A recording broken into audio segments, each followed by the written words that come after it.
Okay, live stream is up. Sergeant Martinez, will you start the PC recording? PC recording underway. Cloud recording is good. Backup is rolling. Okay. Good afternoon, everyone. Welcome to today's remote New York City Council hearing of the Committee on Consumer Affairs and Business Licensing. At this time, would all panelists please turn on your video? To minimize disruption, please place electronic devices to vibrate or silent. If you wish to submit testimony, you may do so at testimony@council.nyc.gov. Again, that's testimony@council.nyc.gov. Thank you for your cooperation. Chair Ayala, we are ready to begin. Good afternoon, everyone. My name is Diana Ayala, and I am the chair of the Committee on Consumer Affairs and Business Licensing. I would like to welcome you to our oversight hearing today on the Office of Financial Empowerment. I am joined today by my colleagues on the committee, Council members Koo, Chin, Yeager, Menchaca, Kalos, Brennan, and Lander. For more than 10 years, the Office of Financial Empowerment has been a vital source in the financial welfare of New Yorkers. In addition to providing free or low-cost financial education and counseling, OFE advocates for policies and legislation that will improve New Yorkers' financial resiliency and works with a broad range of partners to expand access to important financial tools and services. One of the main priorities of OFE has been improving access to mainstream banking. Despite being a hub for international finance, 11% of New Yorkers do not have a bank account. This is nearly double the national average. In some neighborhoods, such as those in the South and Central Bronx and Northern Manhattan, the percentage of unbanked households is over 25%. And now with the pandemic, we are seeing bank branches close. So even for those that have a bank account, getting to a physical branch is even harder. The lack of access to affordable mainstream banking is problematic at the best of times, and the pandemic has only made the issue worse. Without the ability to get stimulus assistance through direct deposit, for example, people have had to wait weeks for checks or preloaded debit cards. If the money comes by check, you then need to find a check processing center and pay to get it cashed. The ripple effects of the economic crisis caused by COVID-19 are endless. The unemployment rate in the Bronx, for example, reflects the cascading effects of income loss can cause. Over the summer, the Bronx has had the highest unemployment rate in the city, 25%. That following October, 20% of Bronx residents applied for SNAP benefits, compared to 13% citywide. Further, 10% of Bronx residents visited a food pantry or soup kitchen in October, with 15% indicating that having enough food to eat was their main concern. Without a stable source of income, many New Yorkers were unable to afford their necessities. Although there are moratoriums in place at the moment, a large share of the city's residents have fallen behind on rent and mortgage payments, as well as essential utilities such as gas and electric. These residents are going to owe thousands of dollars once the moratoriums are lifted, but it is unclear how they will afford to pay. The economic impact of the pandemic is being felt across the city, but for those New Yorkers who were already in the precarious financial situation prior to COVID-19, the devastation is heightened. Without substantial savings, unable to access credit, delinquent on debt, or shut out of the banking system, many New Yorkers simply do not have the financial foundation to manage a crisis without experiencing severe economic hardship. There have been various efforts by all levels of government to provide assistance, but some of these relief efforts have been marred with problems and at times exacerbated existing racial and ethnic inequities. For example, in the initial COVID-19 relief programs administered by the city's small business services, only a small percent of businesses in the Bronx gained access to the money. Of the funds from the Small Business Continuity Loan Fund, 66% went to businesses in Manhattan, 18% went to businesses in Brooklyn, 9% to those in Queens, 5% to those in Staten Island, and less than 1% of the businesses in the Bronx. There was a similar pattern with the money from the Employee Retention Grant Program. 53% went to businesses in Manhattan, 25% went to businesses in Brooklyn, 16% to businesses in Queens, and only 3% of businesses in the Bronx and Staten Island. We simply have to do better. I am encouraged to see that the issue of inequity and existing financial struggle has been a part of the focus of OFE's research over the past year or so, and I hope to hear today how we can help alleviate some of the ongoing problems.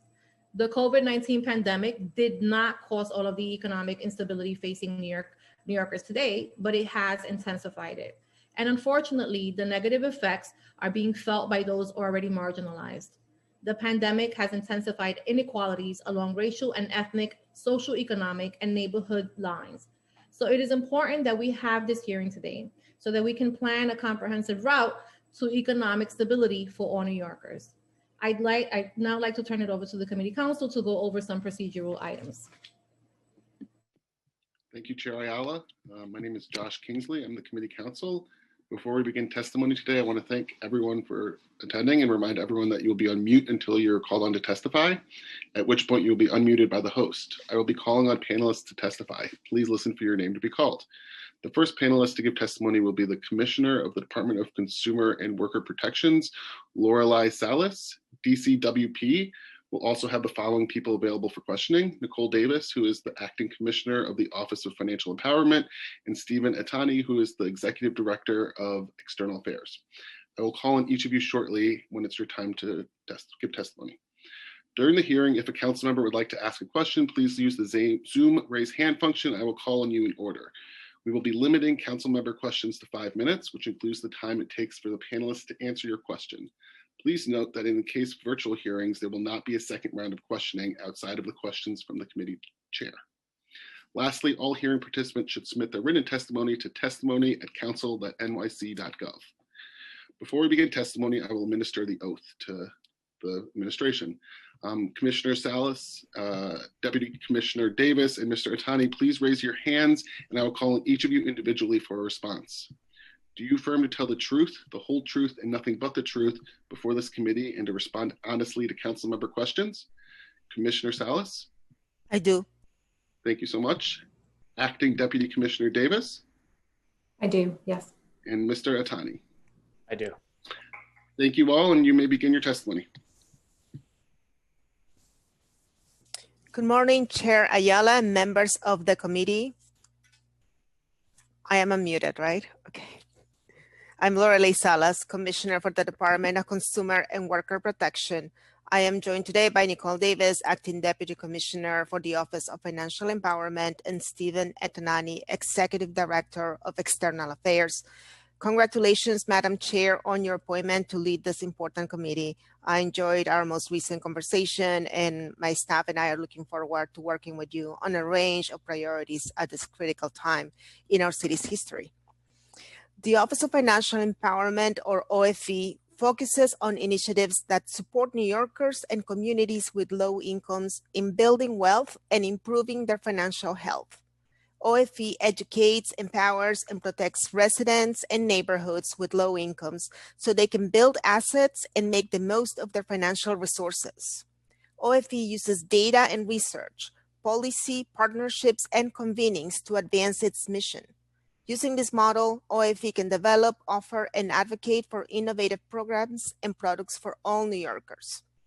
Since its creation, OFE has been trailblazing a new path and challenging conventional orthodoxy of what municipal government services can and must provide to its constituents. The foresight to create this office and the import of its mission can be summed up in a few ways, but one is particularly telling. In 2006, it was the first of its kind in the nation. Today, there are over 50 models and initiatives built in its likeness, including San Francisco, Los Angeles, Denver, Boston, and Philadelphia. Since OFE remains unique in that its placement within the Department of Consumer and Worker Protection recognizes interconnectedness of financial empowerment with consumer and worker protections. The department leverages OFE's work ultimately to more completely pursue its mission to enhance the daily economic lives of New Yorkers to create thriving communities. As you know well, in New York City, we're accustomed to leading, and I am excited to give the Council an update on how OFE is continuing to do so on a range of issues, including its original and acclaimed research, financial counseling and coaching, outreach to the public, and free tax preparation services. OFE is committed to contributing to research-based policymaking. This philosophy has borne out from legislative and programmatic perspective.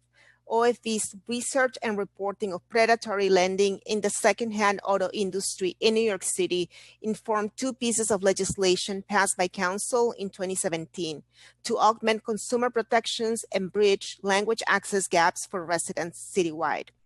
Similarly, a first-of-its-kind report in partnership with the Federal Reserve Bank of New York informed the start of a series of student debt clinics in target neighborhoods to help New Yorkers understand their loans and how to repay them. In the case of student debt in particular, its unique burden on individuals, families, and communities has fueled further study into the topic. Drawing on its findings, including a second student debt report that identified indicators of vulnerability, OFE developed a three-part series on borrower populations vulnerable to student loan debt distress. The series includes briefs on New York City veterans, Black borrowers, and borrowers with low incomes. Each installment of the series provides historical and policy context for these constituencies and provides conclusions and actions for them to consider as they make higher education choices. In all, OFE's commitment has inspired other cities like San Francisco and Washington, D.C. to duplicate its research methodology and has enhanced existing citywide financial counseling and coaching modules by incorporating counselor training to manage student debt inquiries and concerns from clients. Economic shocks like COVID-19 and its consequence on low and middle income New Yorkers are stark reminders of the research-based work that remains to be done. Over the past several months, OFE developed a two-part series of briefs to illustrate the broad scale and magnified economic distress on New Yorkers during COVID-19. The first brief, which came out this past September, looked at three key indicators of financial health preparedness: banking access, emergency savings, and credit access, to identify the neighborhoods with the lowest level of financial preparedness prior to the pandemic, and who is therefore most vulnerable to future economic shocks. The second brief, released in December, examined the impact of the pandemic-induced recession on New Yorkers in the short term and what can be learned from the Great Recession about potential long-term impacts. These briefs have and will continue to inform advocacy at the federal level as Congress considers more stimulus programs. OFE's research bears out the need for extended, enhanced unemployment and paid leave benefits and underscores the imperative of additional direct payments to those in need. As illustrated by our most recent research, the COVID-19 crisis has exposed the financial fragility of millions of vulnerable households, whether shut out of the mainstream banking system, lacking any rainy day savings, unable to access credit, delinquent on debt, or some combination of these. Many New Yorkers lack the financial foundation to manage a crisis without experiencing economic hardship. Seeking out financial counseling and coaching is one affirmative step New Yorkers can take to help navigate financial difficulties. OFE contracts with 7 organizations that run 5 different counseling and coaching programs. These programs include Ready to Rent, a specific counseling service for New Yorkers to prepare to apply for affordable housing; Empowered NYC, a counseling service for New Yorkers with disabilities and their families; and Financial Empowerment Centers, the largest of the programs, which provides free and confidential counseling to anyone over the age of 18 who lives or works in New York City. Prior to New York State on pause, OFE was operating 32 financial empowerment centers across all 5 boroughs, with 3 additional sites set to open later in March 2020. These centers are strategically located in neighborhoods where our research shows a high density of where low income, unbanked, and underbanked households reside. Since the inception of the program in 2008, financial empowerment centers have helped clients reduce their debt by over $80 million and accumulate savings over $7 million. Today, due to ongoing health concerns regarding COVID-19, many centers are now closed for in-person services and are providing remote counseling sessions by phone. In either case, however, appointments may still be booked by visiting nyc.gov/talkmoney or calling 311. Despite the consequences of New York State pause, counseling and coaching programs have had a steady demand. Counselors have completed nearly 10,000 appointments across all 5 financial counseling and coaching programs during this time. And in general, remote counseling appointments have proven to have a higher show rate than in-person appointments. In fact, from March 16th to December 31st, 63% of all scheduled appointments were completed, which is 13% higher than the industry standard for financial counseling. Regarding client needs, historically, most clients seek financial counseling and coaching to help reduce their debt and improve their credit. During the pandemic, this has largely remained to be the case. However, the number of people seeking assistance with benefits eligibility and emergency resources, such as food or rental assistance, has risen noticeably. Financial counselors have shared that clients are experiencing acute food insecurity among other financial and emotional crises. Financial counseling is an important resource for clients to manage their finances in uncertain times.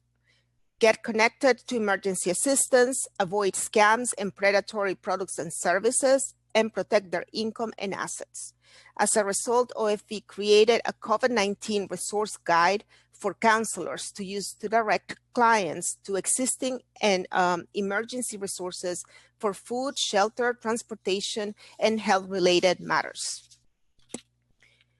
OFE leverages DCWP's communications and marketing and external affairs staff to ensure its message reaches New Yorkers.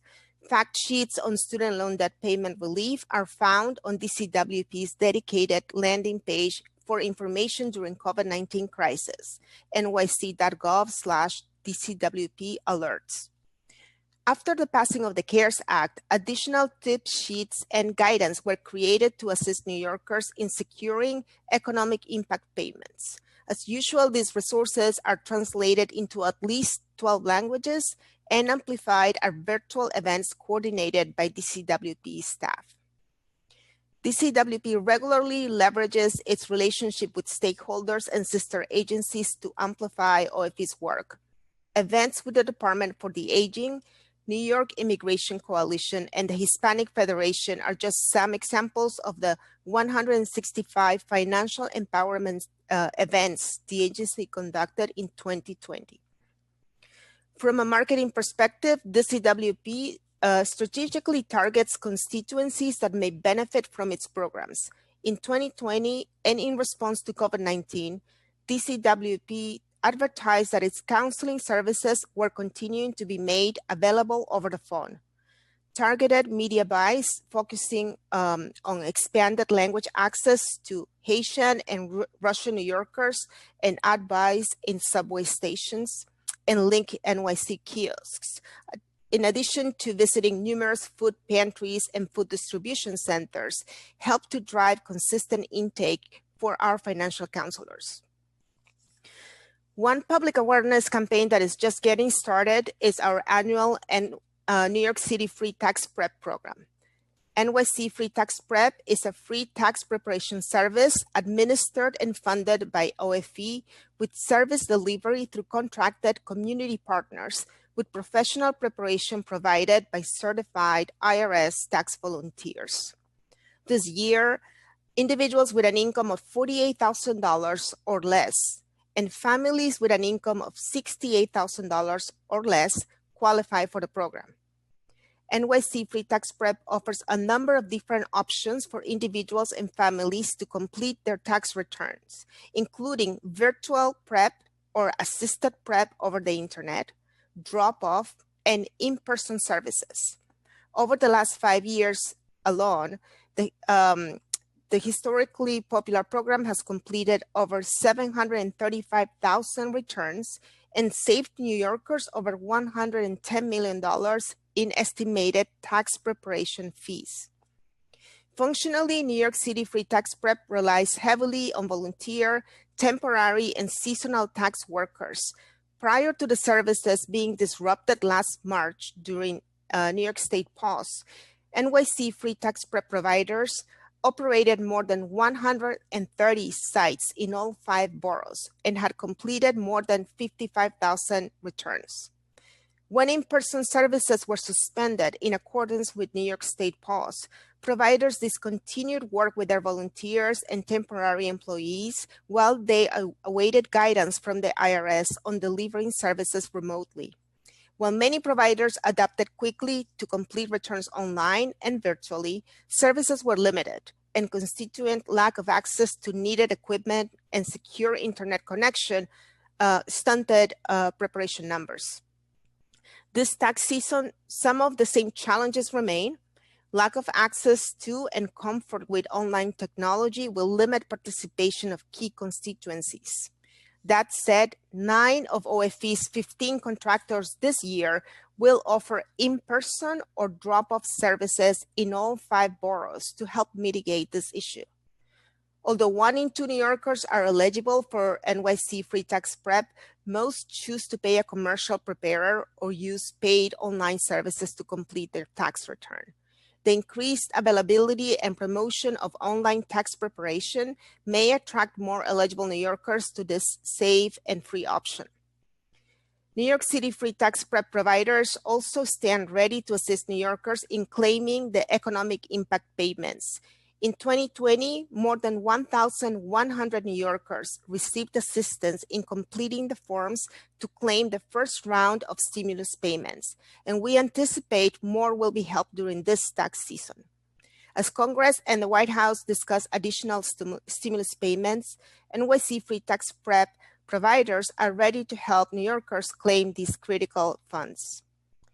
This year, neighborhood marketing, including placing posters in establishments like convenience stores and laundromats, as well as skewing ad purchases to digital outlets and investing resources in targeted zip codes, we anticipate will drive awareness and participation. As I mentioned at the beginning of my testimony, OFE has a bold vision. In research, programmatic work, and outreach to the financially vulnerable is a constant and indispensable duty.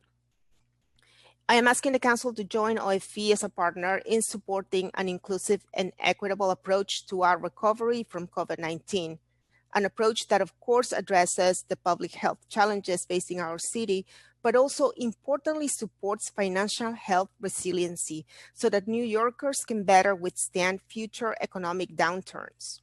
That support of course begins with supporting OFE's work. I look forward to your questions and thank you for the opportunity to testify today. Thank you, Commissioner.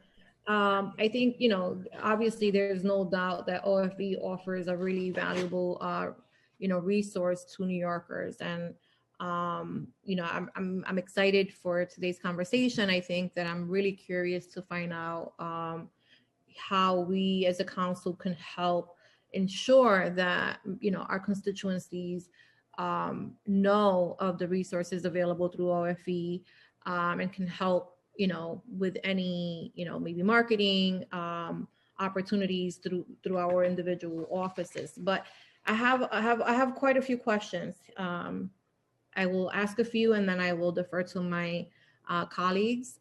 So don't be surprised by that. But I think, so we're seeing specifically in communities like mine, for example, where I have like in the South Bronx, I have like one bank. That banking has become, a challenge and continues to be a challenge for some communities. I think, when we get out of City Hall, you have access to maybe 7 branches, right?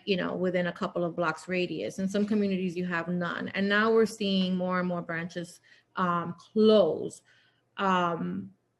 Not sure if it's COVID related. I'm not sure if it's because more people are banking online. I don't yet, understand what the reason behind the closures is, but wondering if this is something that OFE is looking into, and what, if anything, is OFE doing to prevent the closure of bank branches in New York City?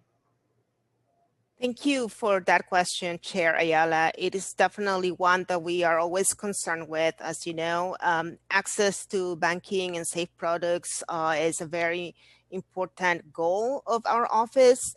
And we are aware of some branches closing. Obviously, as private actors, we do not have any power to require them to remain in those communities. We do have great partnerships with a number of banks that are banks that have agreed to accept the IDNYC card, right? So for a long time, we've been working with financial institutions that want to remain in those communities. A couple of things I'll say, and then obviously if Nicole Davis can jump in and help me with the answer, that would be great. But one thing that we keep an eye on is on any federal advocacy we can do to make sure that we continue to advocate for banks to remain in those communities. For instance, the Community Reinvestment Act, there were proposed changes to the act in the last few months, and OFE, together with, I believe, HPD and City Hall in general, opposed some of the changes that would have actually diluted even more the requirements for these banks to invest in the communities that need these resources. So we are we're hopeful for a new administration, they may take a different approach and actually strengthen the Community Reinvestment Act instead of diluting it. I know also that in the past, as part of our community wealth building and as part of our neighborhood financial health research, we've worked with groups in different neighborhoods. We worked in the past with a group, community-based organization in Brooklyn and one in Harlem, to test out different ways to encourage community members to basically identify the challenges they had in accessing safe financial products, for instance. And in Harlem, we worked closely with, it wasn't a community bank, Nicole, you can correct me on that. It was a CDFI, I forgot exactly the term for it. It was Lower East Side People's Federal Credit Union. A credit union, right?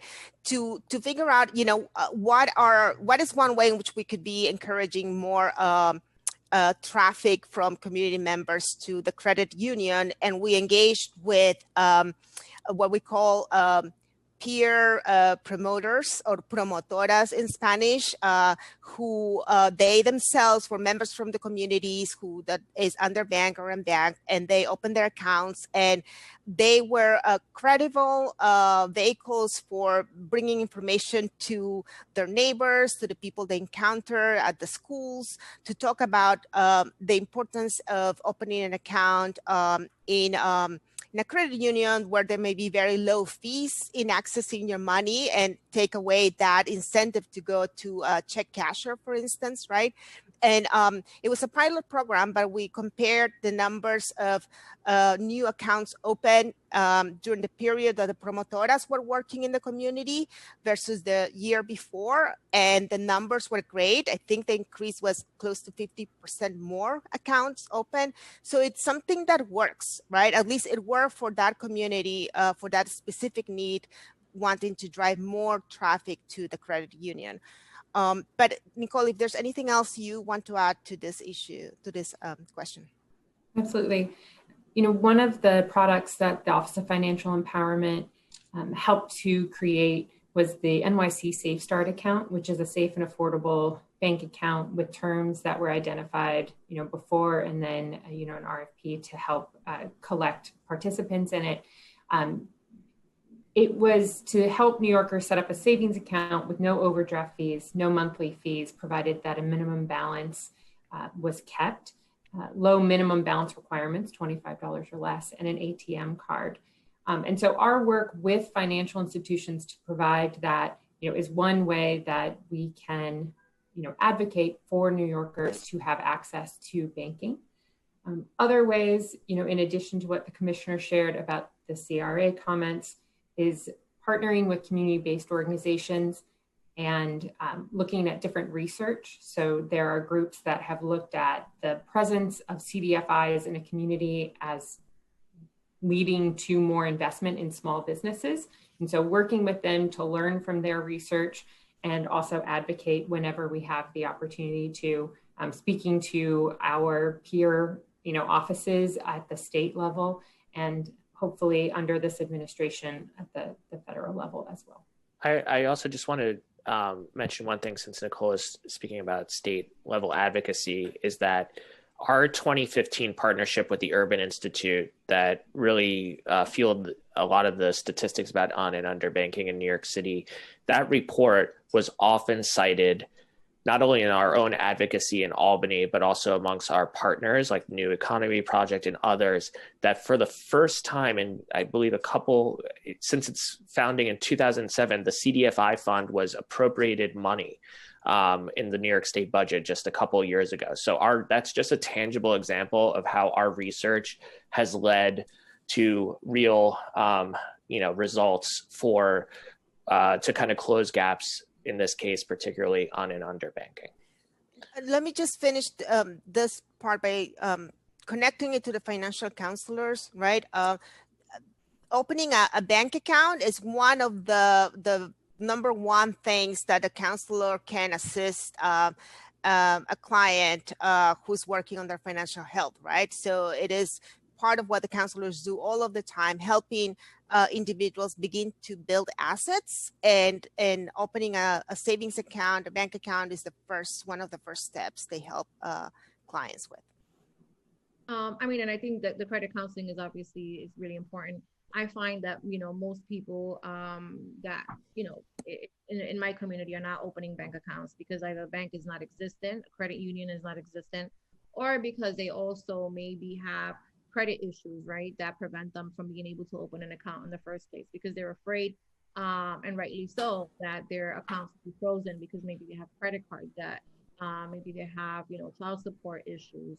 Are these some of the issues that you're, encountering? Are these some of the reasons for why a person would be coming in contact with OFE? And also, if you can explain to me, how does a person know that these services exist in the first place? You mentioned community-based organizations being a source of referrals, but how do you ensure that you're connecting with individuals that should know that these services exist? Like, are you partnering with HRA? Are you in WIC offices? Are you, able to do maybe hair salons and just places where you would come in contact with the community that we would want to make sure knows and understands that these services are available?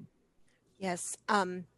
So first I will say that a number of our clients come to us when they are at a time where they have to make a decision often, or they are in crisis, right? Clients come to us when they just cannot manage their debt anymore.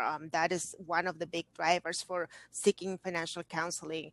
I can't manage my debt, or my credit is really terrible. I want to buy a house, or I want to even just apply for an apartment and be able to show I have good credit. So those are the counselors it's almost like the bread and butter for them to work on helping people reduce their debt, tackle their debt, and also improve their credit scores, build savings.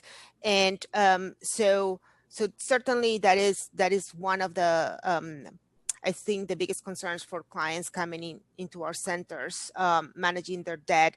Our counselors they will get on the phone if they have to, if they can be of help with sometimes negotiating some of the medical debt our clients bring with them, right? These are individuals who are professional, confidential services. It's really fantastic. It really is fantastic. I tell people I went through that service many years ago when I worked for a nonprofit organization, because the issues of economic instability are affecting a lot of people, not just people who are earning very, very low incomes, but even people who are managing, both large student loan debt and an annual salary that should be paying for your expenses, right? So I visited someone who is part of this network actually, and I have seen myself what it means to have someone handhold you through that process when you feel judged, when you feel like, embarrassed that you're tackling all of these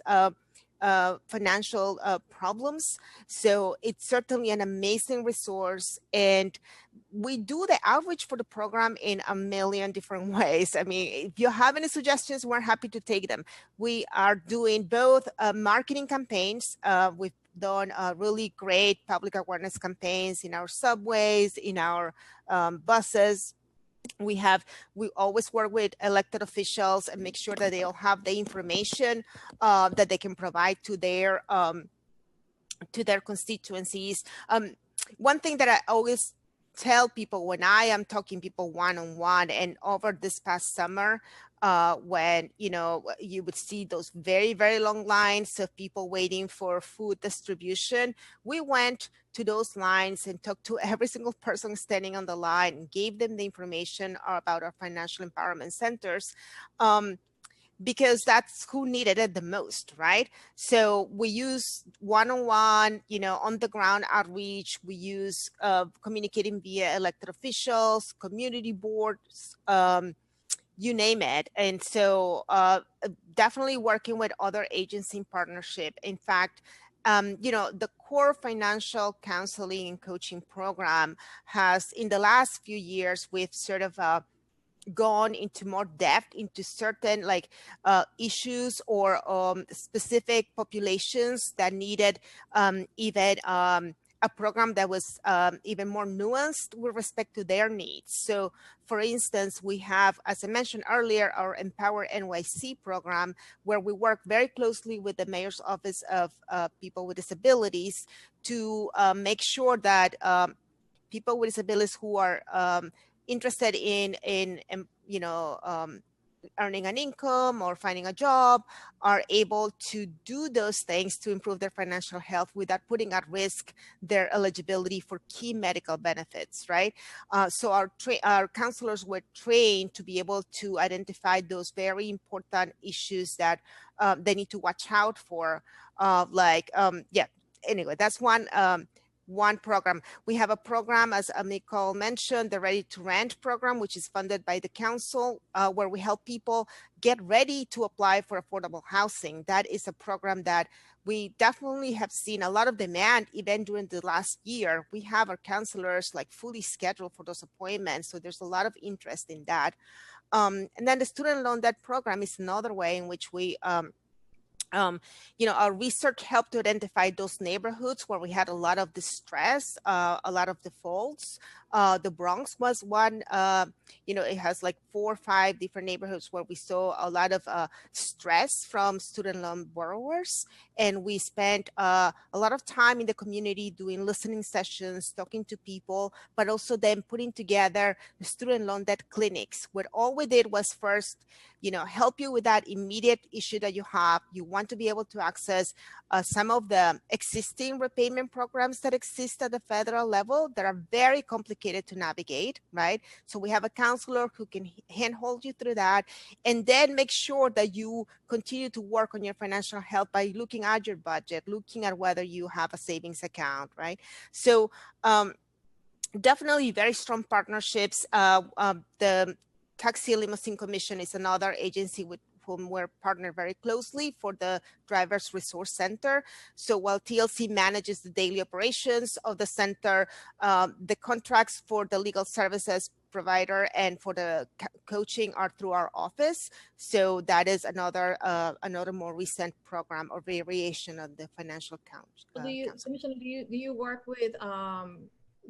with local community, with community colleges, for instance? I remember when I was a student at community college, I was, on public assistance and, not in debt yet, but I remember being very vulnerable to institutions that would sit and camp out in front of the campus, right? And I remember, and I share this story frequently, coming out of school one day with a few schoolmates, and they were offering credit cards in front of the school. Mm-hmm. They were giving away, I think it was like Skittles and M&Ms, and as an incentive for applying. And we thought, well, let's apply. Nobody's gonna, in their right mind, is gonna give us a credit card. Like, we don't have any money. So we apply, we get the free candy, we walk away, and then voila, like a few weeks later, I got my first credit card in the mail. Was like $700. And I remember thinking, oh, wow, I didn't think I would qualify. And I really, really needed a sofa, and I bought a sofa with my $700. And then I, attempted to make, regular payments. But as a single parent on public assistance, it became harder and harder. And that's where my credit card debt, history started, right? It's not really knowing. I was maybe 19, 20 years old. And there, so I wonder, like, would it be, I would think that it would be really helpful to have these services, right, offered at the community colleges, in colleges, period, where a lot of young people that are not yet, right, experienced enough to understand the impacts, the long-term impacts, right, of continuing to borrow, will have on their lives. Yeah, thank you for that question. Certainly. So one thing I would say, that the only requirement for to be eligible for free financial counseling in New York City, if you work or live in New York City, you have to be 18 years of age or older, right? Because you need to consent to us having to access to your credit score, your private information. And we do believe that financial literacy, financial education needs to start very young, right? Even before one goes off to college. In fact, making the decision to go to college is a huge financial decision that may have consequences for a lot of people who, have to borrow money to go to school. So we're very interested in working and collaborating, and have done so in the past. LaGuardia Community College comes to mind just because I myself have gone there to present in front of some of the students in their classes, but also talked to the leadership about making sure that we are even if we don't have a counselor at the center, at the college campus itself, that there's a very easy connection, relationship of referrals to our centers. And I believe we may have a center very close to LaGuardia Community College, for instance. But the idea is that our centers are in places where where there's the highest need. So it's likely that, for instance, in the Bronx, that even if you don't have a center at your school or a counselor at your school, like right now, I can tell you that there are 4 in-person sites that are open in the Bronx. Because our counselors are very committed to this work, and they know they want to be able to be present for their community. So it is definitely, we also have a huge interest in higher public education, because we have seen the devastating effect of students who, sometimes enter into, they borrow a lot of money to go to school, and sometimes the increase in their income after graduation is not really going to result in an increase in income in general, because of the debt that they carry, right?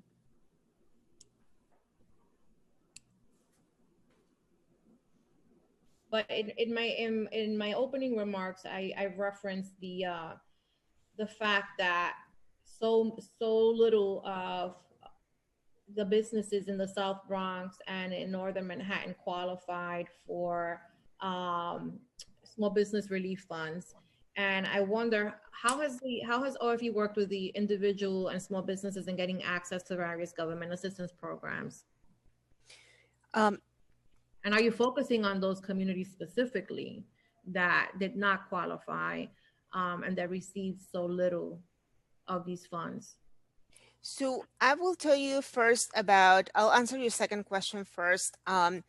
Our centers, I mean, for the last 10 years that we've been focused on the financial health of New Yorkers, and we've been working on our research around underbanked and unbanked communities, right? Our priorities have always been to be present in those communities where we need to be bringing more interventions and opportunities for residents to, again, become financially stronger.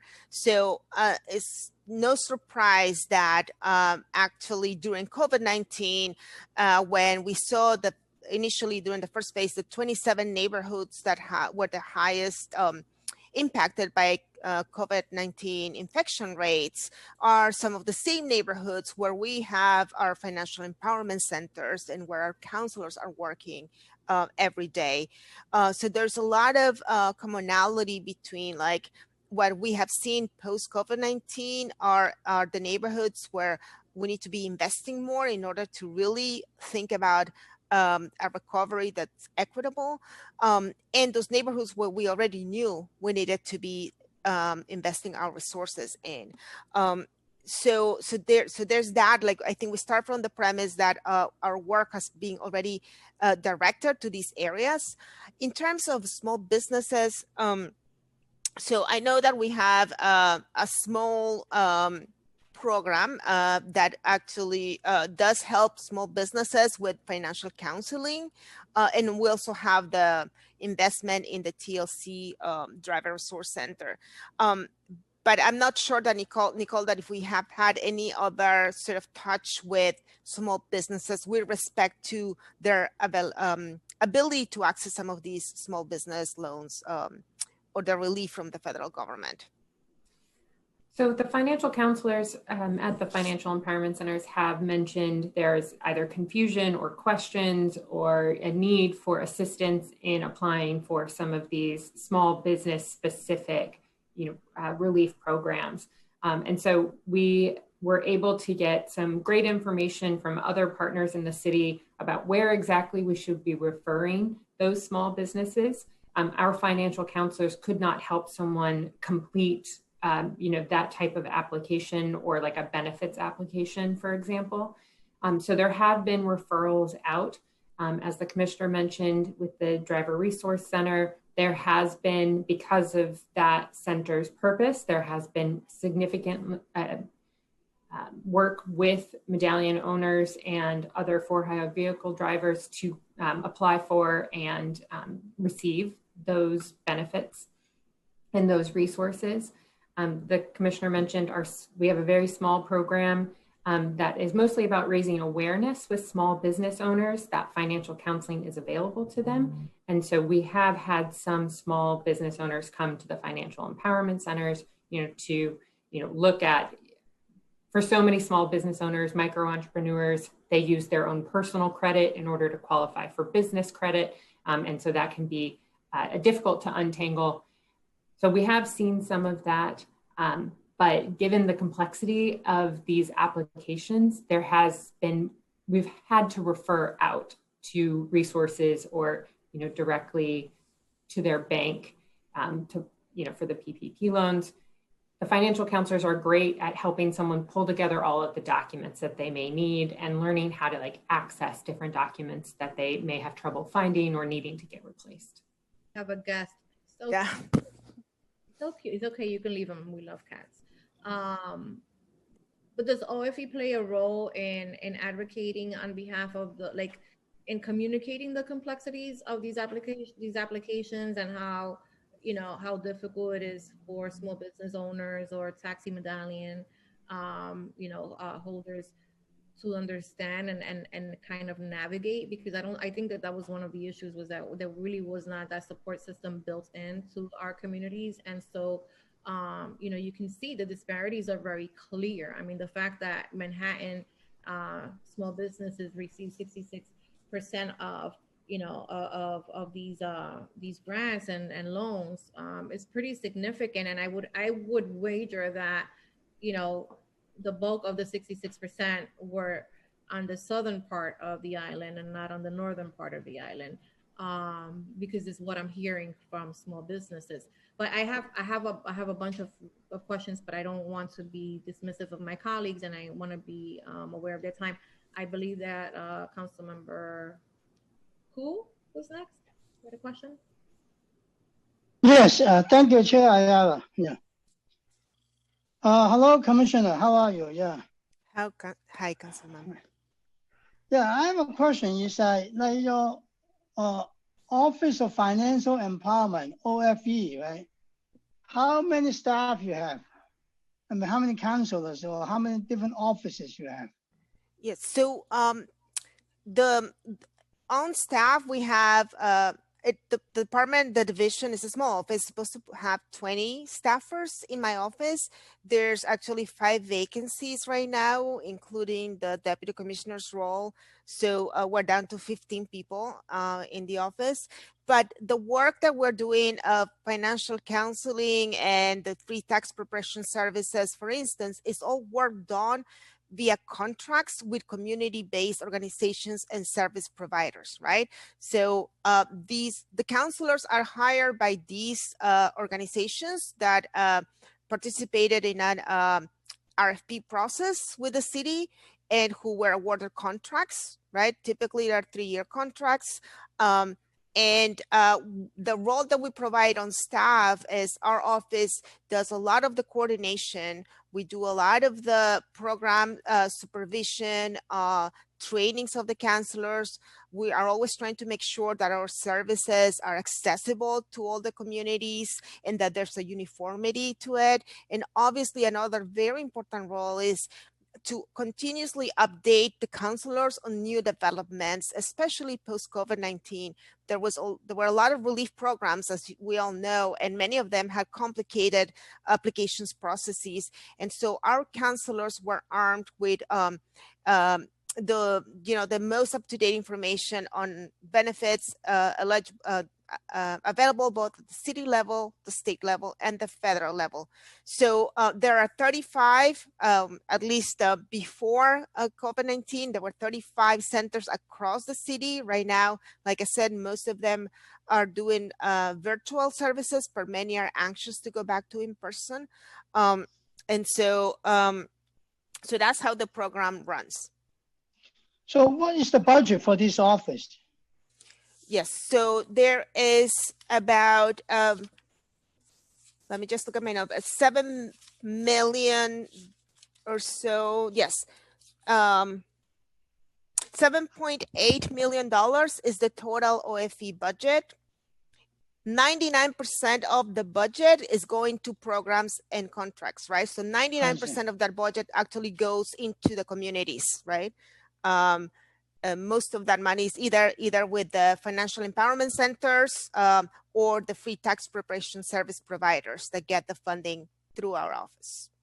So how many offsite like contractors you have, like community-based organizations? Yeah. So let me just get my notes. So for the Financial Empowerment Center, right, because there are 2 distinct programs. Like I said, for the Financial Empowerment Center, we have 35 centers, right? Again, like right now it's a combination of some that are open in person and others that are doing virtual, right? 35 centers, but I believe it's 7 organizations that have this funding and they operate the different centers. Is that correct, Nicole? So we have 5 organizations under the Financial Empowerment Center contract that operate those 35 locations. We work with 2 additional nonprofit providers. 2 additional to run and the other financial counseling programs that we have. And then under the NYC free tax prep contract, we have 15 providers across the city. Oh, okay. Because it's kind of like, I haven't heard too much about this OFE, until today, because I know we have a Consumer Protection Agency. I didn't know we have an Office of Financial Empowerment. So I was thinking about like how we best use the money to educate the public about your services, you know, and how do we measure the performance, you know, whether we are using the money correctly, you know. So I think, So, yeah, I just go want ahead, to, I just want to note that, as the commissioner mentioned, an overwhelming majority, 99% of the budget of this office goes directly to contracts and community providers that are actually delivering the services in various constituencies in all 5 boroughs. A small number of that budget includes campaigns and marketing, and then a critical piece, which I oversee in external affairs, is working with council members like yourself, Councilmember Koo, to kind of put on virtual events. So I'm here to give you an offer. We're happy to put on an event, you know, given all COVID-19 protocols and everything, virtual, to let folks in your constituency know about these programs. Right now, we have free tax prep happening, and you know, 1 in 2 New Yorkers qualify. Flushing is no exception to that, for sure. So we'd love to let folks know about our programs and make sure that our services are being communicated to your constituents directly. Thank you. Yeah, because Flushing is a very particular special area. We have a lot of people who live here, but they were out of state. And they come back here and once a week on their day off. And so a lot of them, they work service. You know, they don't really have a paycheck. I mean, they don't have a W-2 form. So a lot of them, they have a problem during this pandemic because when you work in nail salon or when you work as massage parlors, you know, hairdressers, a lot of times they don't really get a real W-2 form. So, and they cannot claim this, wherever the what you call those the federal stimulus money, right?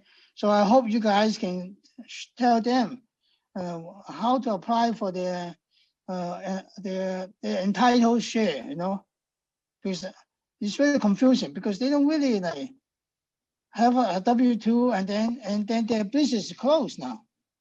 Right, so I hope you guys can help them. The small individual people, they are looking for jobs and they are under tremendous financial hardship. Yeah.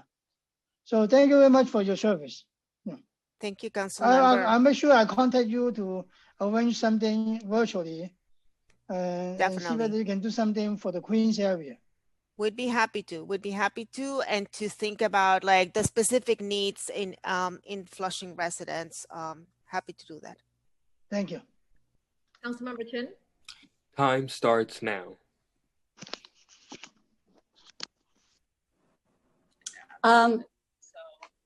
Thank you, Chair. I just and thank you for the testimony. What I wanted to follow up on is that I know, you know, the severe budget cut, and I hope that your department will be spared so that these kind of programs will continue, especially when you talk about 99% of the budget goes to community organization to help different communities. My question is that, you know, in the Asian community, we have a lot of banks, right? But the problem is that they don't really provide that much investment back in the community. And a lot of the small businesses were not able to get the PPA loan, or they were having problems, versus it was the CDFI that really helped a lot of the small businesses to access these government benefits, or to provide them with low interest loan, which is critical. And I know that you talked about earlier, you mentioned, you know, about advocating with the state, and the first time they allocated the money, but that money hasn't come down yet. That 25 million that I hear, you know, our representative talk about, not a dime has come down to New York City. So the CDFI is something that the organization that we really have to support and advocate And I think the city needs to also make some investment because they are really the one that's helping out a lot of the small businesses. And so I think that is critical. The other thing I wanted to ask was there any study done by your office about fees that these banks charge? Like, for example, we have a lot of banks in the Asian community, but there are all these hidden fees, and when people ask them to write a letter, they need to apply for affordable housing, they have to pay a fee to get a letter saying how much money they have in the bank, or so. I mean, those things are hidden, and it's really causing a lot of money for low income family, and especially for seniors. And oftentimes, they have to get some documentation. And so I think we have to look at one is that, and the other one is that in terms of some of your program, how are you working with NYCHA residents on these issues? Because, like, for example, in Lower Manhattan, in Chinatown, we have so many banks, but the NYCHA residents are not utilizing them because a lot of them don't have, special program catered to low-income residents that maybe a credit union would do. Thank you, Councilmember Chin. You raised very, very important points. If we had our dream at OFE, resourcing the CDFIs has been the #1 priority for us. It's something we continue to advocate again, and obviously we would be very interested in seeing a huge influx of funding for them, because as you're right, they are the ones who will be providing loans to small businesses, right? And I would say that in terms of fees charged by banks, we certainly have looked at that in detail. I'm not sure that we have ever published something, but we have some internal work that we've done, evaluating sort of like what fees are, what seems like, certainly there are some institutions that are more generous and don't charge as many fees as others, right? And we can talk about that, maybe about whether we can give you more information on what we found. And then Nicole, I don't know if there's something you want to add to that and to the NYCHA working relationship.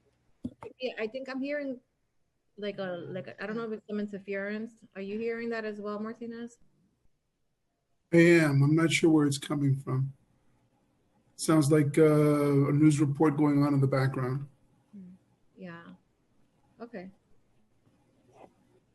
So in addition to what the commissioner shared, we do work with NYCHA in a number of ways. So first would be in the Empowered NYC program, most specifically, when we did research to understand where New Yorkers with disabilities lived, the majority of New Yorkers with disabilities do also reside in NYCHA. And so a lot of our work has been targeted at meeting those New Yorkers, in those communities near where they reside.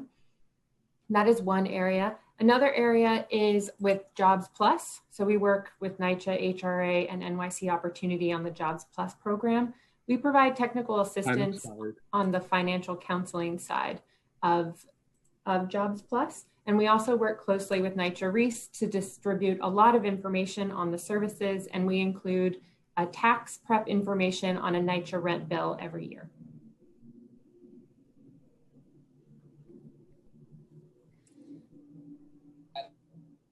Are you done? Can you unmute Councilmember Chen? Yeah, I mean, I could follow up with your office because I also have to get on a briefing call, which is happening at the same time. Because this hearing was originally scheduled for 10 o'clock in the morning, and then it got changed on my schedule. But thank you, Commissioner. We definitely will follow up with your office, maybe doing some virtual programming. And then the other thing is really utilizing our ethnic newspaper to really publicize information, good news stories and sort of like case study, so that people will get the information and say, oh, I could do that too if somebody got some, good counseling advice. that could also help them. So that's the resource that could be helpful. Thank you. Thank you, Chair. Thank Good you. seeing you. Thank you. Thank you, Councilor. Are there any other council members with questions? Okay. I see none. Okay. So has OFC seen an increase of people that are reaching out to the office since the shutdown, or are you seeing a decrease?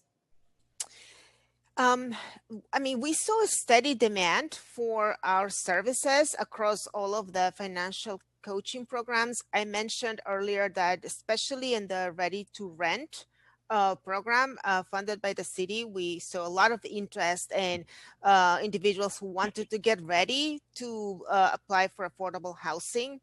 So certainly the demand is there. I think what, like I said, what has changed a little bit has been the nature of the concerns, right, that individuals bring to the counseling. In the past, we were talking to people about building their savings, right, tackling their debt, and now it was much more about survival mode, right? Where can you get food for free? Where, is there, what programs are there to help you right now? A big piece of the counseling is also about educating consumers, New Yorkers, to not fall prey to actors who may be trying to take advantage of a crisis, right? We've heard about people being told, oh, I can get you this benefit if you pay a fee.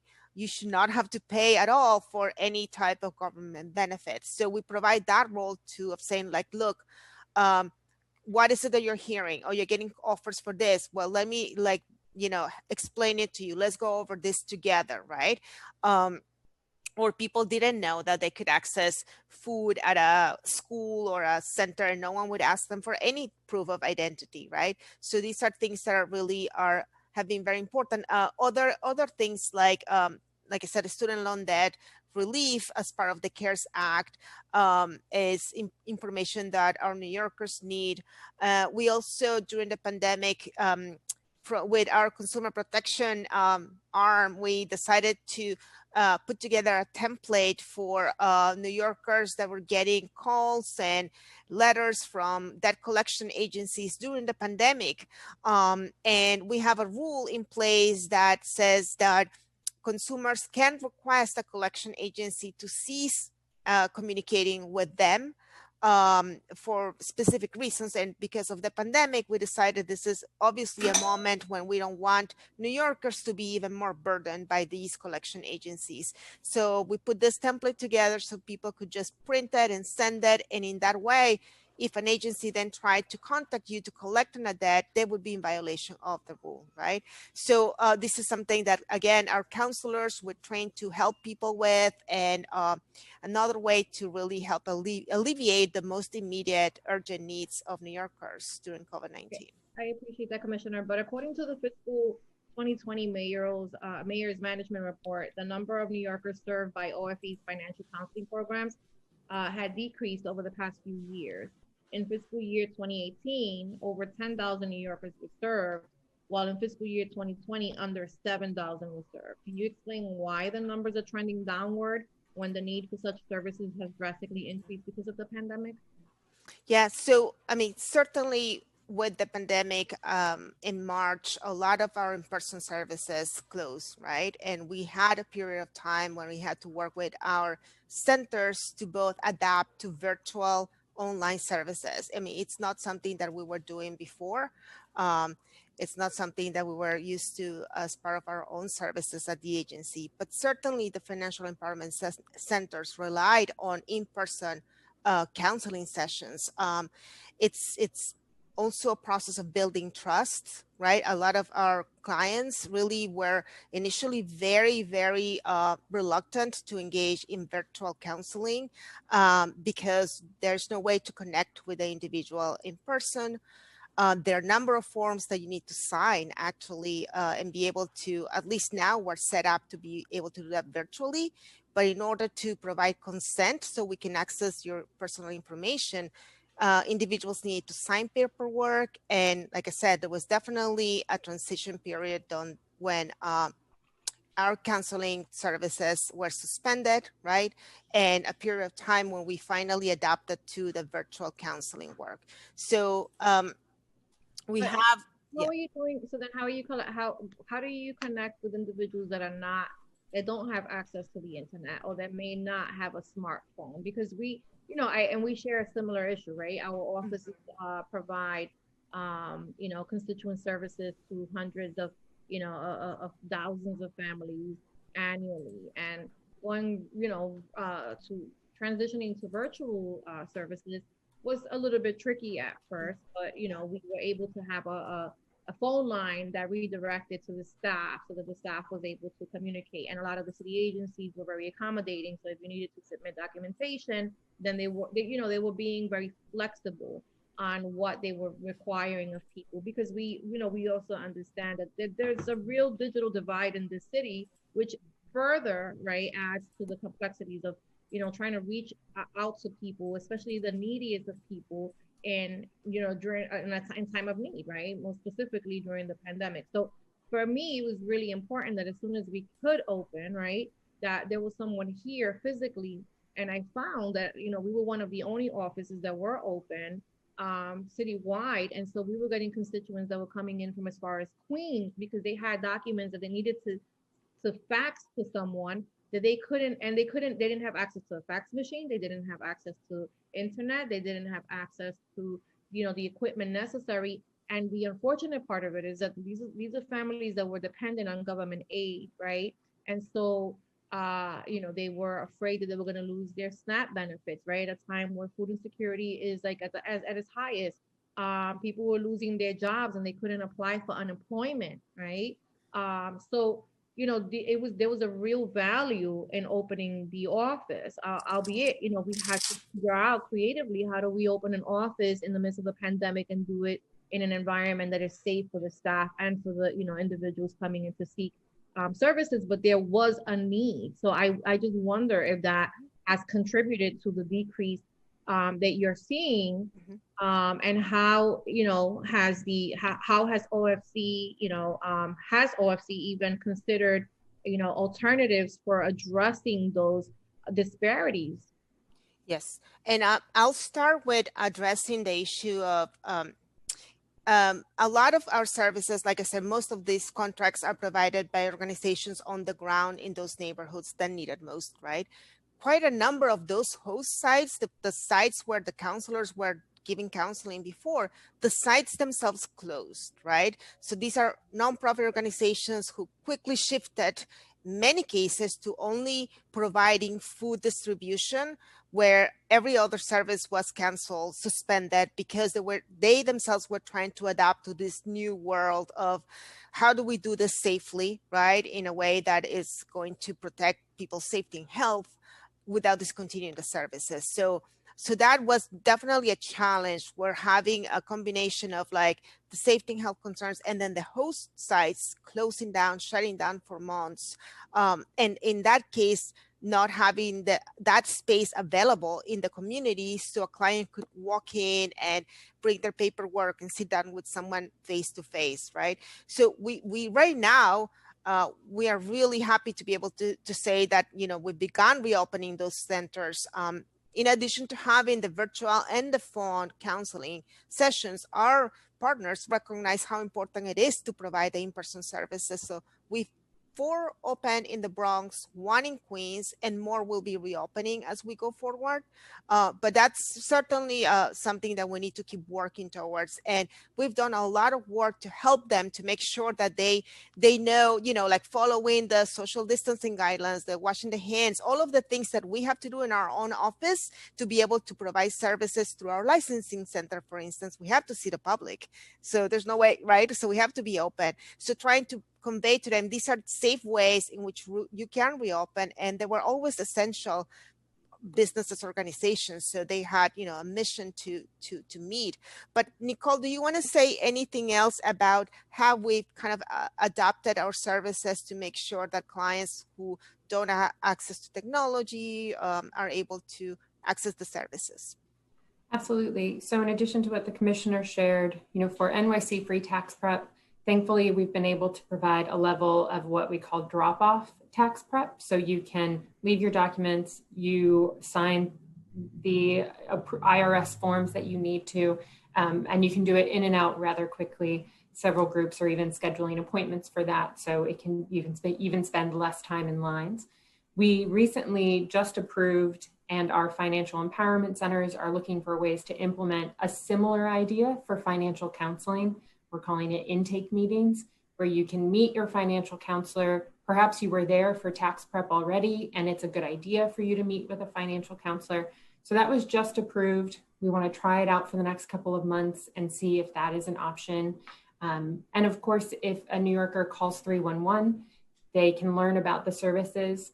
But we're hoping that these sort of drop-off options will really help reduce some of those barriers that were keeping New Yorkers who either don't have the technology, aren't comfortable with the technology, or maybe don't have access to stable Wi-Fi or internet, help them access those services. I also just want to make a note. I would definitely want to caution the council to reading too much into the recent numbers. I mean, I think COVID-19 presented such a unique challenge, particularly as it affected programs like financial counseling. I mean, when you have already barriers to entry to get folks to enter into counseling and coaching, and then on top of that, you have places where people congregate to have services like internet access or access to a computer that are closed, namely our public libraries in New York City that are still closed.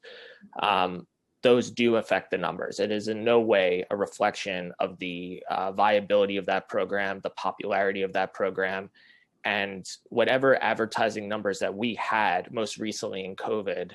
Those financials were dedicated directly to targeted communities, as the commissioner mentioned, particularly to Russian and Haitian communities, to reflect our expanded access in those constituencies, but also to drive awareness that those services were offered over the phone.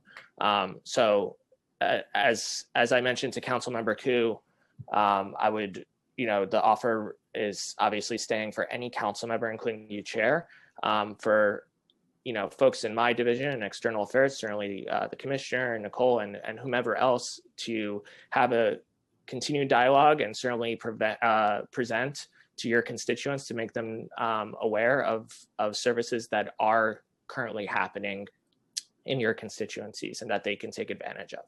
I appreciate that, and in no way, do I think that OFE does not have the capacity, and I get it that times have changed, and we're all trying to adapt. My concern is that even and I love this program. I think that it should be everywhere, right? Every district should have an office. However, my concern is, right, that as we're adapting to virtual, and if we are in fact seeing a decrease, and the decrease can easily be explained away by the fact that we're all transitioning virtually, that offices have been closed. What is the strategy, right? Is somebody saying, okay, there's a group of people in these communities that we've lost contact with, or that can no longer find us because now they may be going to this specific office and the office is closed.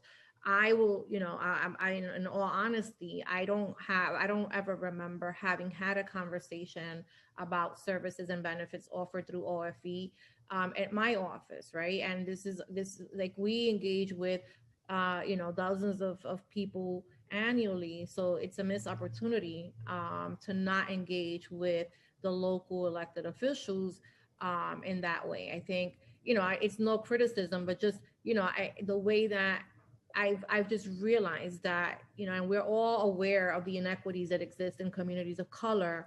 But if we've learned anything, is like we're starting to I sit here and I don't sit in meetings all day. I like to engage with my constituents as well.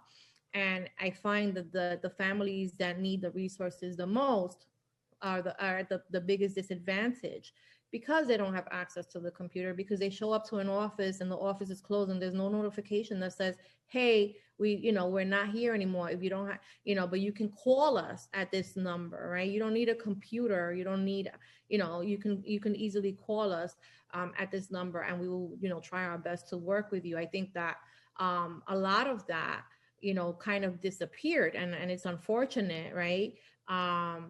Because we are the institutions that are put in place in these communities, right, to offer those resources. And so when we left, we took that option from them.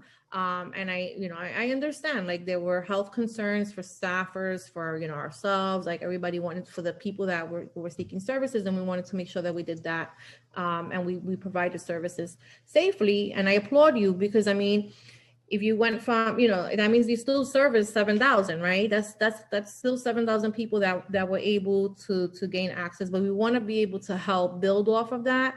And now that we're coming into a year, right, of this pandemic, that hopefully we've stabilized enough that we're, broadening our marketing approach, so that we are communicating in those communities where the office hasn't opened, with those constituencies as well. So I offer my services as well. I'm happy to help share the information. I'm happy to host virtual, to have, to share information with my nonprofit organizations. But, I've been there. I've been on the receiving end, and I know that, the last thing on my mind is to look up and Google information, right? That when you're trying to survive and you're trying to feed your family and you're trying to work, that, sometimes it takes that chance encounter with information. And that's why it's important that the information be plastered, right, in all of those places that we frequent, whether that be check cashing institutions, whether that be the laundry, mats, places that people frequent, so that they do come in contact with it and that they have an option. Because for too many of them, we removed the option because we just simply were not there. That's all that I will say. But in terms, so just one of the things that we've also seen during the pandemic is that the number of scams seems to have increased, specifically in the older adult population and around stimulus payments. A lot of our constituents are getting calls and text alerts. Hey, call this number. We owe you money. Have you seen an increase in those types of complaints? I won't say that, we see them all the time, unfortunately, right? I think I don't have numbers for you on the number of, complaints, so I can't tell if they've increased, but we see them all the time. And like I said earlier, every time there is a crisis or an opportunity, you also see the potential for a scam to surface, right? And so we certainly do a lot of work with DIFTA, both in cross-training, right, our counselors, to make sure that they are aware of like elder abuse and other issues that seniors may be facing, the telephone call scam about the nephew or grandchild that is potentially going to jail unless you send all this money. All of those things are things that we are very aware of, and always trying to do education in our communities, because unfortunately for some of these scams, it isn't easy to find a remedy for. It's better to prevent them, right? So we have all these materials that we'll be happy to, work with your office and other council members to distribute them. But we've done a lot of outreach at senior centers, and always just showing people, the tools that they need to have in place in order to prevent themselves from falling into scams that, anyone could fall prey to, right? And both our financial counselors and even our free tax prep volunteers have been key during this pandemic. And one thing that I wanted to say is that, while we may have seen like less numbers in coming to counseling or coaching, we did see an increase in the number of people who needed help with the economic stimulus payment, right? And it's certainly like, we served over 10,000 individuals access, make sure that they had the right information so they qualify for the full payment they were eligible for. People who maybe in the past didn't file taxes because their income wasn't high enough to require them to file taxes, but because of that, they were invisible to the government. So we did a lot of that work. And there are times where, you know, as city leaders will have to be willing to respond to the most urgent need, the most urgent crisis. And I think that is certainly something that was in a lot of people's minds, right? Not necessarily coaching right away, but maybe how do I get the funds I need to survive, right? And so I can see why people would prioritize that and say, I'm going to make time to talk to someone about this versus something else where right now, what budget am I working with if I don't have any money? So definitely think we need to keep working on ways of outreach. We do have a partnership with both AARP and with the FedCap that doing work for to make sure that seniors are accessing these tax counseling for the elderly program, so they are able to both get those economic stimulus payments and also, you know, file their taxes for free. And these organizations obviously that have a lot of expertise on sort of how to meet that financial divide, the tech divide, right? Like seniors who need access to these services but may not have, as you said, a computer at home or a way to manage that technology on their own. So certainly very open to any other suggestions you may have. Another thing is too that a lot of times people don't know OFE. Like when I did my counseling, financial coaching 10 years ago, I did not know of OFE. I only knew about the counselor at the nonprofit organization I was in, and that was the person I knew, right? And so sometimes OFE is a little bit out of the radar for people, and that's fine. We want them to recognize that community-based organization or provider as the one that they go to, they trust, because to us, that is sort of bridging that gap between the government, who some people find intimidating or just unresponsive, and the organization that is there right next to your house or next to your job. I think like also one of the key aspects that we use to prevent scams, and as the commissioner mentioned in testimony, is like there's a reason why OFE is in DCWP. Consumer protection and financial health go hand in hand. So in addition to the programs that you know, Nicole and the commissioner oversee in OFE, including free tax prep and financial counseling, we also are able to leverage the resources of our work as a consumer protection agency. That includes our landmark consumer protection law. So it's a complement to the work, particularly with free tax prep. Our enforcement staff will go out to paid preparers, for example, and enforce various consumer disclosures that prevent scamming.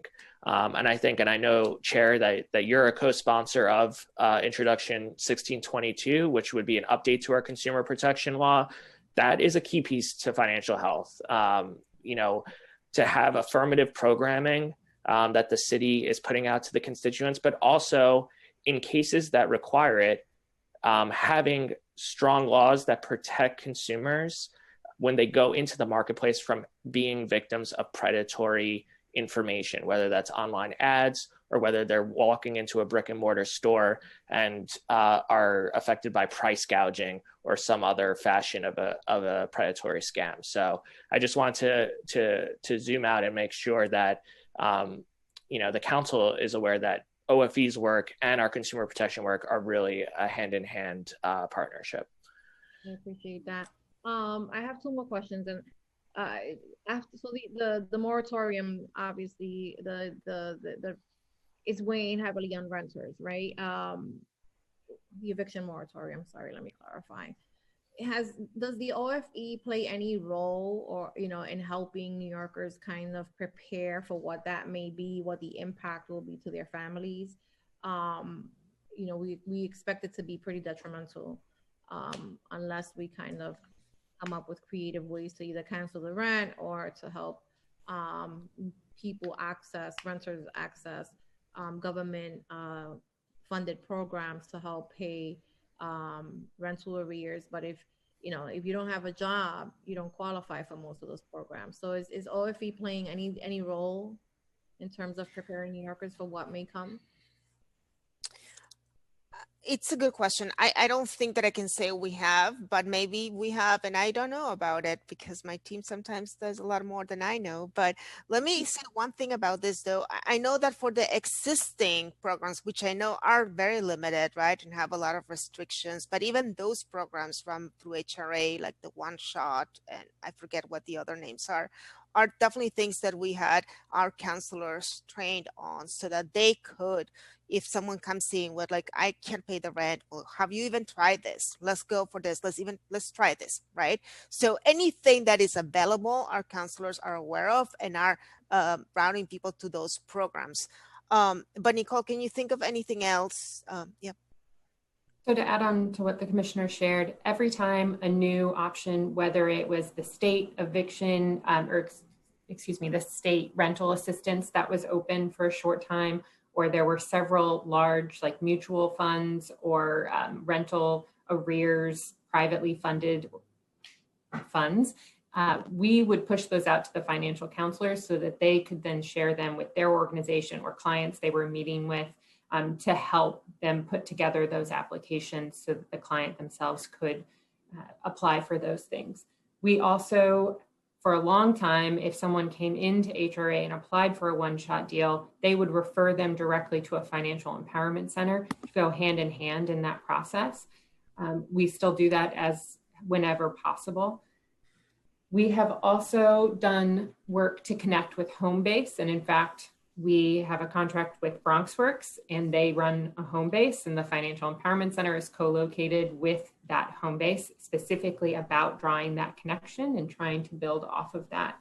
And then we do our best to connect to any public benefit or public assistance, benefit specialist if someone comes in and has like a need for that. We have been working with groups like CUCS and honestly, even some of our contracted providers, BronxWorks, another example, that they provide benefits assistance as well. And so it's a great, nice synergy between, the financial counseling and the other programs that they offer.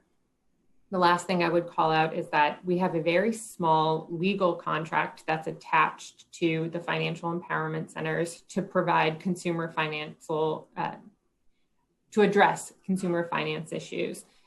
And we can do that whether it be scams, whether it be bankruptcy, whether it be fraud or debt cancellation that they may need to pursue to, again, try to fill in those needs.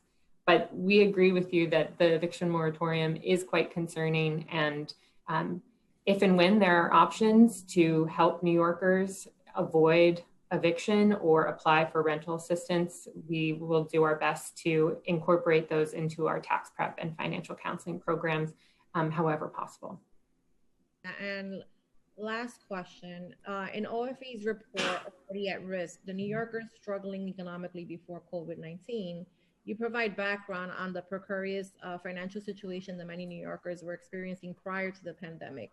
What, in your opinion, must the city do after the pandemic eventually subsides to ensure that New Yorkers do not find themselves in that situation again? And what steps must be taken to ensure that future emergencies do not cause as much financial damage as the pandemic has? That is a loaded question. Sorry. Big and loaded question. I mean, certainly as we have seen, the communities have been the most impacted, disparately impacted, right? Our communities that need huge investment from our city government. And I know that it's going to take a lot more than the resources at our agency, obviously.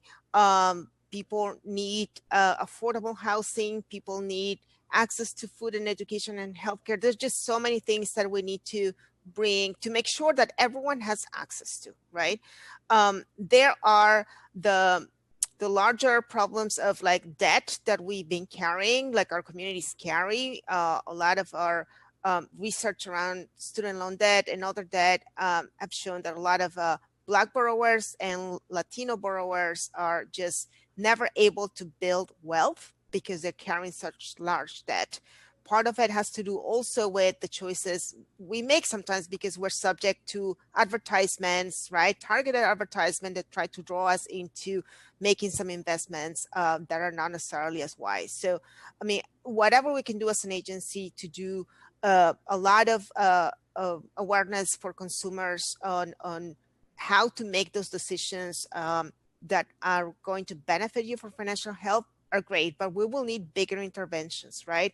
Like student loan debt is not going to go away unless we have a bigger action from the federal government. I don't know if you are familiar with some of the numbers that we have in the Bronx in particular. We have a lot of borrowers who have their loans are in default or in distress, and they owe less than $5,000. It's not a lot of money when you think about it, right? It's not a lot of money, but it's money that is getting in the way of them being able to have a credit score that allows them to qualify for affordable housing, for instance. So for many months already, we've been looking at, is there a way to pilot a program to target student loan debt borrowers who may be carrying a very small debt, but that alone is just getting really in the way of them building assets, right? So there may be some interventions that will take funding resources from the city, but could really help people who are right now, just not able to get out of that situation. And I don't know if Nicole, do you want to say something like broader towards like the work that OFE is doing? Yeah. So we've always known the importance of savings and emergency savings. Of course, the ability to save is absolutely connected to one's income and one's expenses.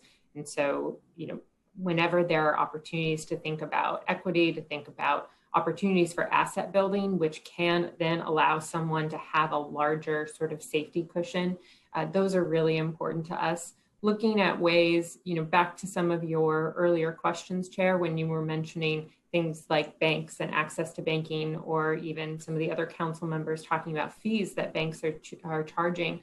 Every fee adds up, especially for a family living on a fixed income. So what can we do to help New Yorkers understand those fees, avoid those fees? We think about Empowered NYC. One of the most common issues was an SSA overpayment. And so that means that someone typically through a paperwork issue had more income than Social Security knew, and then Social Security then requires money to be paid back. So again, that's fees. It's sort of that layering on of fees that for us is a piece of financial health, knowing that you can avoid fees, that you also having access to those, low cost, no cost financial options.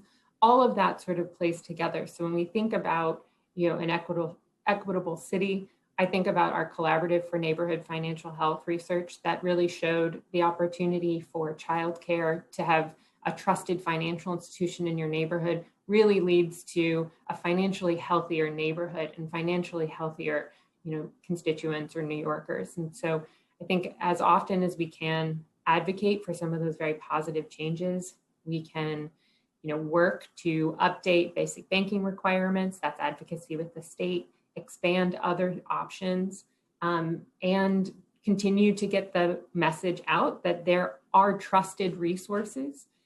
Because it does feel like no matter how many people we talk to about free tax prep, we will always meet someone who just filed their taxes and paid several $100s to do it. And it's just a matter of the scale of our city. And so every opportunity to get the word out, I think, is an additional help to that advocacy. Absolutely, and I appreciate that. I want to just recognize that we were also joined by Councilmember Perkins.